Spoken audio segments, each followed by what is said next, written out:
Hola, mi amigo querido. Estamos llegando a la última lección de este trimestre y de este año. El título de la lección para esta semana es El cielo, la educación y el eterno aprendizaje. Tú sabes que el tema de todo el trimestre fue el tema de la educación en sus diferentes aspectos. Ahora yo te digo, la verdadera educación prepara al ser humano para esta vida y también para la eternidad. Esta declaración es inspirada. Cualquier tipo de educación que se limite a la preparación del ser humano para esta tierra solamente es una educación incompleta. Es un tipo de educación incompleto. Porque la vida no se limita a los 80 o 90 años que pasaremos en este mundo. Existe una tierra y un cielo nuevos que Jesús está preparando para sus alumnos, para sus discípulos, para sus seguidores, o como tú le quieras llamar a aquel que le entregó la vida a Jesús. Por lo tanto, la muerte no es el fin de todo. No es el fin de todo para los que creen en Jesucristo. Ahora, para el que no cree, claro, la muerte es el fin de todo. Hablemos entonces del destino de los muertos. Yo siempre digo que la estadística más segura es que de cada 100 personas en esta vida, las 100 mueren, más tarde o más temprano. Si existe algo completamente seguro, es que todos moriremos. Entonces, si lo más seguro es que moriremos, ¿cuál debería ser nuestra actitud delante de la muerte? ¿Qué sucede después de la muerte? Tú sabes que se han escrito miles de libros a este respecto, pero mi pregunta es, ¿cuál es la fuente de información que usan esos autores? ¿En qué se basan para apoyar sus informaciones? ¿En lo que otro ser humano mortal dijo? Y ese otro ser humano, por más célebre que haya sido, ¿en qué afirma sus opiniones? ¿Alguien murió por acaso y resucitó y puede probar que hay vida después de la muerte? ¿Puede probar lo que supuestamente esa persona resucitada vio más allá de la vida? Bueno, la verdadera educación afirma sus declaraciones, inclusive sus declaraciones con relación a la muerte, afirma en lo que la palabra de Dios dice. Y yo no dispongo de tiempo en esta ocasión para probar que la Biblia es un libro inspirado por Dios. Entonces, ¿qué es lo que la Biblia dice respecto de la muerte? Leamos Juan 6, 54 y 55. Dice, Jesús les dijo, de cierto os digo, si no coméis la carne del Hijo del Hombre y bebéis su sangre, no tenéis vida en vosotros. Voy a parar por aquí para decirles que aquí no se está hablando de canibalismo. Jesús era un maestro excelente y usaba muchas alegorías. Al decir aquí, si no coméis la carne del Hijo del Hombre y bebéis su sangre, está hablando de una comunión estrecha entre el ser humano y el Hijo de Dios, el Señor Jesucristo, de una experiencia de compañerismo diario, de un vivir cada día constantemente con el Señor Jesucristo. Dicho esto, sigo leyendo el texto. Jesús les dijo, de cierto os digo, si no coméis la carne del Hijo del Hombre y bebéis su sangre, no tenéis vida en vosotros. El que come mi carne y bebe mi sangre tiene vida eterna, y yo le resucitaré en el día postrero. ¿Por qué Jesús dice esto? Porque en San Juan 15, tú te acuerdas, él dijo, yo soy la vid, el tronco, el árbol, la fuente de la vida. Ustedes son los ramos. Ustedes son los ramos. Si quieren estar vivos, si quieren producir frutos, tienen que permanecer en mí. Tienen que estar conectados a mí para recibir la vida de mí, que soy la fuente de la vida. Entonces Jesús está diciendo aquí que la única manera de disfrutar de vida en esta tierra es vivir conectados a Él, en compañerismo, en comunión con Él. Él usa la figura de comer su carne y beber su sangre. Pero si estamos en Cristo y Cristo tiene vida eterna, entonces, aunque muramos en esta tierra, de acuerdo a la palabra de Dios, solo dormimos. Y dormimos con la esperanza de que cuando Cristo regrese a esta tierra, resucitaremos para vida eterna. Entonces, mientras muchos autores de libros que hablan acerca de lo que sucede después de la muerte, y no interesa lo que digan, pero mientras muchos de ellos hablan basando sus conjeturas, sus opiniones en su propia opinión o en la opinión de otros seres humanos, porque no tienen un laboratorio para probar nada. Ahora tú me dirás, pero usted tampoco tiene un laboratorio para probar que esto que Jesús está diciendo es verdad. No, no tengo un laboratorio para probar, pero yo creo que la Biblia es la palabra inspirada por Dios. Mientras que las otras opiniones son basadas en conjeturas humanas, yo y millones de seres humanos acreditan, creen que la Biblia es la palabra inspirada por Dios. Otro texto más, Juan 3:16, que es un versículo muy conocido. Dice, porque de tal manera amó Dios al mundo que ha dado a su Hijo unigénito, para que todo aquel que en él cree no se pierda, mas tenga vida eterna. El Señor Jesucristo está hablando aquí de vida eterna, pero está hablando de la vida eterna en un texto que habla de su entrega, de su sacrificio, de su muerte en la cruz del Calvario. O sea, todo lo que existe en este mundo y toda la enseñanza bíblica se centraliza en la muerte de Jesucristo, en el sacrificio de Jesucristo. Él vino a este mundo no para salvarnos de nuestros pecados, perdonarnos de toda maldad y dejarnos viviendo este mundo de miseria, de dolor para el resto de la vida. No, no, no. ¿Qué sentido tendría la salvación si vamos a continuar sufriendo, peregrinando en este desierto de muerte? Pero lo que sucedió en la cruz del Calvario tiene como objetivo un propósito: rescatarnos del poder de la muerte y garantizarnos la vida eterna. Es por eso que la verdadera educación no se puede limitar a preparar al ser humano para esta tierra, sino prepararlo para la vida eterna. Bueno, en la segunda parte hablaremos de la existencia nueva, una nueva existencia más allá de la muerte. ¿Cómo será esa existencia? Apocalipsis 21:4 dice, enjugará Dios toda lágrima de los ojos de ellos. ¿De quiénes? De los ciudadanos de la tierra nueva, de los redimidos, de aquellos que creyeron en Jesucristo y lo siguieron. Enjugará Dios toda lágrima de los ojos de ellos, y ya no habrá muerte, ni habrá más llanto, ni clamor, ni dolor, porque las primeras cosas pasaron. ¿Ya imaginaste cómo sería vivir en esa tierra? No más llanto, no más dolor, no más muerte. Nadie te va a traicionar, no habrá más injusticia, no habrá más explotación, no habrá más abuso de los ricos con relación a los pobres, no habrá más las calamidades que vivimos en esta tierra, coronavirus, enfermedades, pestes, separación, dolor, muerte, nada, un mundo perfecto. ¿Y por qué? Dice, porque las primeras cosas pasaron. ¿Qué primeras cosas? Estas cosas que estamos viviendo hoy, todo esto habrá pasado. ¿Y cómo es que estas cosas habrán pasado? Entonces leamos lo que dice segunda de Pedro, capítulo 3, versículos 10 al 14. Voy a ir leyendo y comentando. Pero el día del Señor vendrá. ¿A qué le llama Pedro al día del Señor? Le llama día del Señor al día de su segunda venida a esta tierra. Pero el día del Señor vendrá como ladrón en la noche, sorpresivamente. Nadie imagina, todo el mundo piensa que las cosas están iguales, nada cambia, aparecen los burladores diciendo, esa historia de que Jesús va a volver, todo es mentira, tú no puedes probar, y de dónde sacas, todo es teoría. Hace años y años, miles de años, siglos que la gente dice que Jesús va a volver y nada sucede. Así será el día en que el Señor vendrá, como el ladrón en la noche. Tú sabes que el ladrón no te manda una tarjeta, no te manda un WhatsApp, un mensaje diciendo, mira, tal día en la noche a las 4 de la mañana yo estaré ahí robando tu casa. No, no.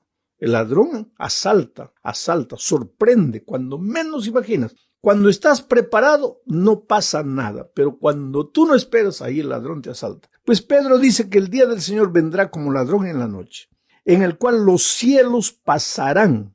Estos cielos nuestros pasarán, a esto que le llamamos cielos, porque es lo que nuestros ojos alcanzan a ver, pero mucho más allá hay cielos que nosotros nos vemos. Está refiriéndose a estos cielos que forman parte de este universo nuestro.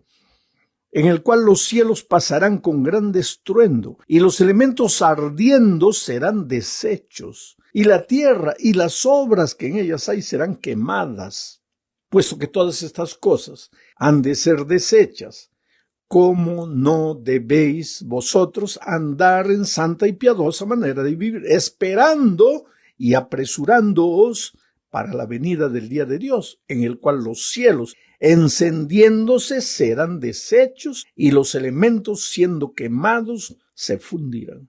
Quiere decir que cuando Cristo venga, todo esto que estamos viendo, la estructura misma de la tierra, sus fundamentos serán sacudidos, quemados. ¿Por qué?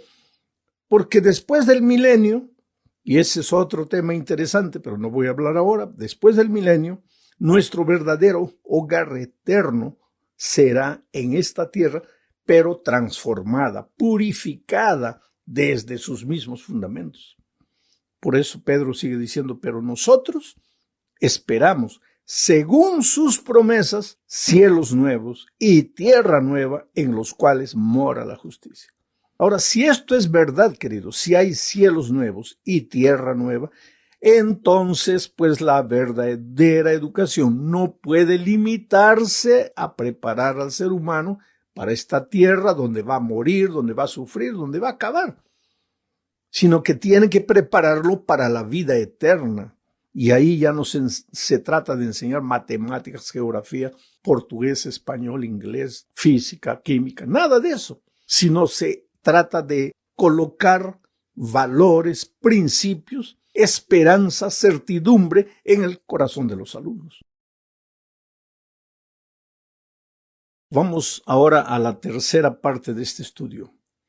¿Cómo llegaremos a esa tierra maravillosa que el Señor nos promete? ¿Cómo disfrutaremos de la vida eterna? ¿Te acuerdas de la ocasión en que Jesús les dijo a sus discípulos, yo soy el camino, la verdad y la vida?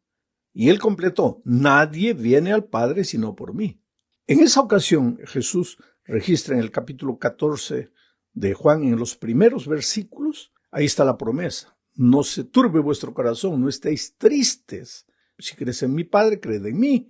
Una cosa yo les digo, yo me voy ahora y voy a preparar un lugar para ustedes y voy a volver. Y cuando vuelva, los voy a llevar para vivir conmigo en las moradas que estoy preparando ahora, donde ya no habrá tristeza, dolor, muerte, angustia, aflicción ni nada de eso. Entonces Tomás le pregunta a Jesús y le dice, pero Señor, ¿y cuál es el camino? Muéstranos el camino. ¿Cómo es que vamos a llegar allá, al trono del Padre, al cielo, a la tierra nueva? Y ahí viene la respuesta de Jesús que le dice, yo soy el camino. Es decir, ¿quieres llegar allá? Ven a mí, entrégate a mí. Vive conmigo, mantengo una comunión permanente conmigo y yo estoy camino de mi Padre, tú vas conmigo al hogar del Padre, al trono del Padre. Así que no es nada complicado, querido. No tienes una lista de deberes que cumplir o de cosas que no debes hacer. La vida cristiana es mucho más que simplemente cumplir responsabilidades. Si hay una responsabilidad grande en la cual tienes que concentrar toda tu energía, toda tu fuerza, es en ir a Jesús y vivir una experiencia diaria de compañerismo con Jesús. Porque si Jesús es la justicia, al lado de la justicia no hay lugar para el pecado. Por lo tanto, si estás en Cristo, si convives en Cristo, pues vas a andar por los caminos de la justicia. Si te separas de Jesús, por más que hagas cosas buenas, tu justicia es como trapo de inmundicia. Entonces toda tu vida tiene que concentrarse en no separarse de Jesús. Y claro que al andar con Jesús, pues vas a andar en sus caminos, vas a seguir sus consejos, vas a obedecer su palabra. Pero tienes que concentrar tu energía en Jesús y no solamente en los deberes de la vida cristiana. Entonces, los que lleguemos al cielo un día por la gracia de Jesucristo y porque aprendimos a caminar con Él, a seguirlo en esta tierra, los que lleguemos al cielo será porque en esta vida aprendimos a caminar con Jesús. Aprendimos de Jesús. Y en el cielo, lógicamente, seguiremos aprendiendo de Jesús. Eso es lo que Pablo dice en 1 Corintios 13:12. Dice, ahora vemos oscuramente. Pero entonces, ¿cuándo? Cuando lleguemos al cielo, entonces veremos cara a cara. Ahora conozco en parte, dice Pablo, pero entonces conoceré como fui conocido. Quiere decir, si tú sigues al Maestro en esta tierra, aprendiendo de Jesucristo, puedes tener la seguridad de que en el cielo continuarás siguiendo a Jesucristo por toda la eternidad y continuarás aprendiendo de Él. Y no solo aprenderás, en el cielo también tendrás tiempo para entender las cosas que no entendiste en esta vida. Por eso Pablo en 1 Corintios 4:5 dice, así que no juzguéis nada antes de tiempo. ¿Antes de qué tiempo? Antes de la venida de Cristo. Hasta que venga el Señor, el cual aclarará también lo oculto de las tinieblas y manifestará las intenciones de los corazones, y entonces cada uno recibirá su alabanza de Dios. O sea, querido, tú tienes muchas intrigas, muchas preguntas, muchas curiosidades, muchas cosas que te han sucedido en esta tierra tal vez y no tienen sentido, y te preguntas, pero ¿por qué Dios permitió esto? Por ejemplo, ¿por qué Dios permitió que mi hijito de 2 años muriese de leucemia? ¿Por qué Dios permitió que mis padres murieran y me dejaran niño, solo en la vida? ¿Por qué? Pues todas esas interrogaciones, ¿qué dice Pablo aquí? No juzgues las cosas antes de tiempo, pero cuando el Señor venga, tú tendrás todas las explicaciones, porque Él sacará de las tinieblas lo oculto y te las explicará, te las mostrará.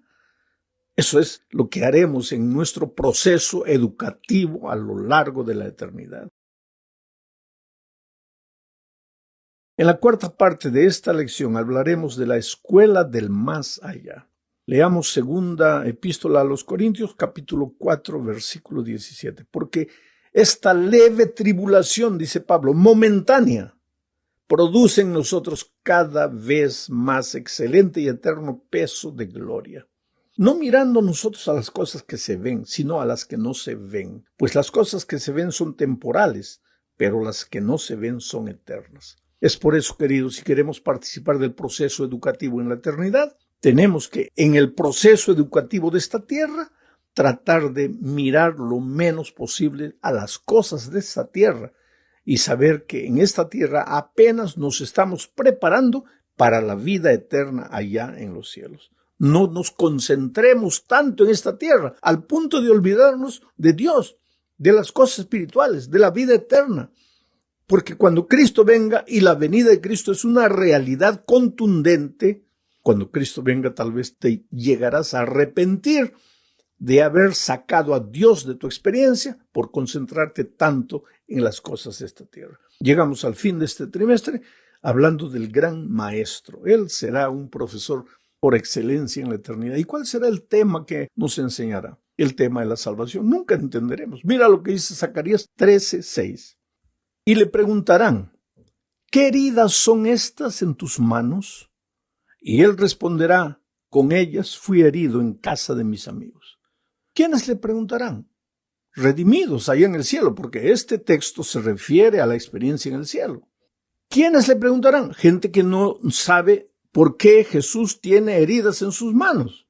¿Y cómo es que llegaron al cielo si no oyeron el tema de la crucifixión de Cristo? Porque todo aquel que sabe que Jesús fue crucificado, al mirar las cicatrices en sus manos, pues sabrá que eso es por causa de la crucifixión. Pero esta gente aparentemente está en el cielo redimida, salva, y no ha oído el tema de la salvación. Y sin embargo ha sido salva. ¿Por qué? Porque tal vez nunca conocieron el evangelio en esta tierra, nunca les llegó la noticia, las buenas nuevas del evangelio. Pero fueron personas sinceras en lo que conocían. Y si hubieran oído el evangelio y si hubieran oído de Jesús, se hubieran entregado también a Jesucristo. Esas personas estarán allá. Y pues durante la eternidad toda, Jesús personalmente nos explicará por qué dejó el cielo, por qué vino a esta tierra, qué es lo que sintió en la noche antes de su muerte, qué es lo que sufrió, y conocerá nuestra vida y nos dirá, tú eres tan importante en mi vida que yo hice todo esto para salvarte. En fin, será un diálogo maravilloso, eterno, con el maestro, con el gran maestro de los maestros. Ahora, termino leyendo una cita del libro El conflicto de los siglos, páginas 736 y 737. Y dice, y a medida que transcurran los años de la eternidad, traerán consigo revelaciones más ricas y aún más gloriosas respecto de Dios y de Cristo. Quiere decir, aprenderemos por toda la eternidad. Sigo leyendo. Así como el conocimiento es progresivo, así también el amor, la reverencia y la dicha irán en aumento. Cuanto más aprendan los hombres acerca de Dios, tanto más admirarán su carácter. A medida que Jesús les descubra las riquezas de la redención,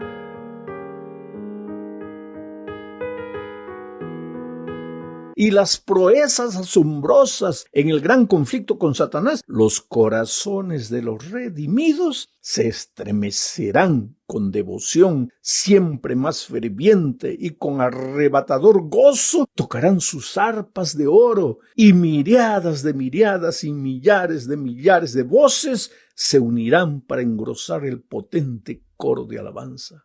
El gran conflicto ha terminado. Ya no hay más pecado ni pecadores. Todo el universo está limpio. Una misma pulsación de armonía y júbilo late a través de la vasta creación. Del ser que todo lo creó manan la vida, luz y contentamiento por toda la extensión del espacio infinito.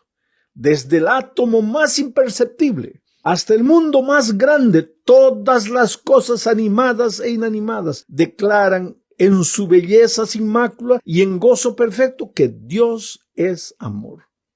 Habrá terminado la historia del pecado de este mundo. Y es por eso que la educación en esta tierra, la educación cristiana, tiene que preparar al ser humano para la eternidad, porque esta tierra llegará a su fin. Fue muy bueno hablar contigo durante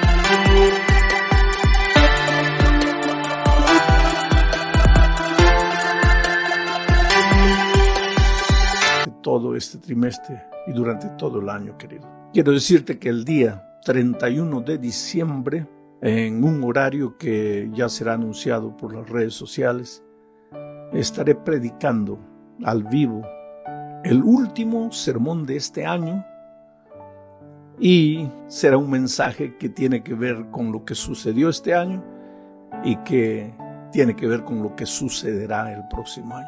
La actitud del cristiano frente a las turbulencias que el mundo vive, porque hasta la vacuna que ya está surgiendo en diferentes países causa miedo en mucha gente.